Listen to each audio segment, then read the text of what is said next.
दिन है आज। ट्रेंड्स में बीजेपी 5 राज्यों में काफ़ी तेजी से आगे बढ़ रही है। क्या किस तरह से पूरी पूरे चुनाव को देखते हैं? ऐसा क्या हो गया कि तमाम बातों के बाद भी 5 राज्यों में बीजेपी फिर परचम लग रहा है?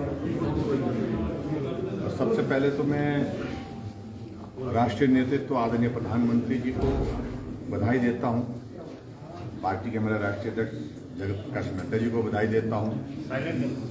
आदरणीय अमित शाह जी को बधाई देता हूं। और इन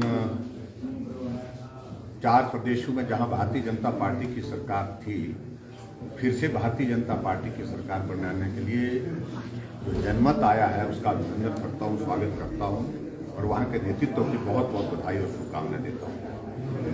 मैं सिर्फ इतना ही कहना चाह रहा हूं कि बातें बहुत स्पष्ट थी लग रही, पहले दिन से ही लग रहा था उत्तर प्रदेश में फिर भाजपा आ रही है, उत्तराखंड में भी और गोवा में भी और मणिपुर में, और परिणाम उसके अनुरूप आया है। और एग्जिट पोल में भी आप लोगों ने इस बात को देखा था कि कुछ जगह मुकाबला जरूर होगा, लेकिन उसके बावजूद भारतीय जनता पार्टी आगे रहेगी, ऐसा कहा गया था। और वो एग्जिट पोल के अनुरूप ही परिणाम हमारे समक्ष है। स्वाभाविक रूप से भारतीय जनता पार्टी पूरे देश की नहीं दुनिया की सबसे बड़ी पार्टी होने के साथ साथ और भारतवर्ष में सबसे ज्यादा राज्यों में सत्ता में है, सरकार में है, ये हमारे लिए बहुत बड़ी प्रसन्नता का विषय है।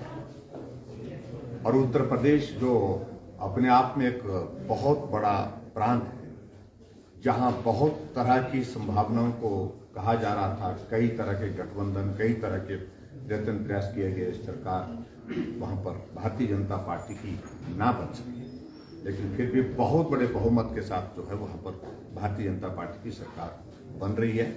उसके लिए मैं योगी जी को बहुत बहुत बधाई देता हूँ।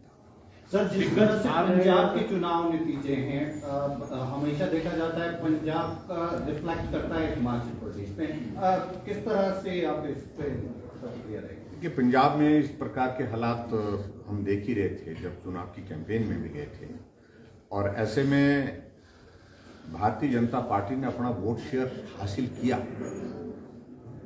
और दूसरी बात मैं बड़ा स्पष्ट कहना चाह रहा हूं कि सत्ता में तो कांग्रेस पार्टी थी, और कांग्रेस पार्टी जो नेतृत्व परिवर्तन करके चन्नी साहब को मुख्यमंत्री बनाने के पश्चात बहुत आशा में थी, बहुत बड़ी उम्मीद में थी।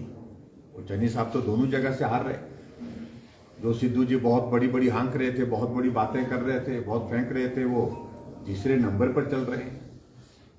तो ऐसे में इस बात का आप अंदाजा लगा सकते हैं कि पंजाब से जो परिणाम आए हैं, उस परिणाम में हम मान करके चल रहे थे कि हमें कठिनाई होगी, लेकिन उसके बावजूद भी भारतीय जनता पार्टी के कैडर ने, भारतीय जनता पार्टी के संगठन ने, भारतीय जनता पार्टी के जो समर्थकों ने उसमें बढ़ चढ़ करके हिस्सा लिया और अपना वोट अच्छा वहां पर उसको मेंटेन किया। और आने वाले समय में पंजाब में भी भाजपा का भविष्य दिखेगा आपको तारों में निश्चित रूप से।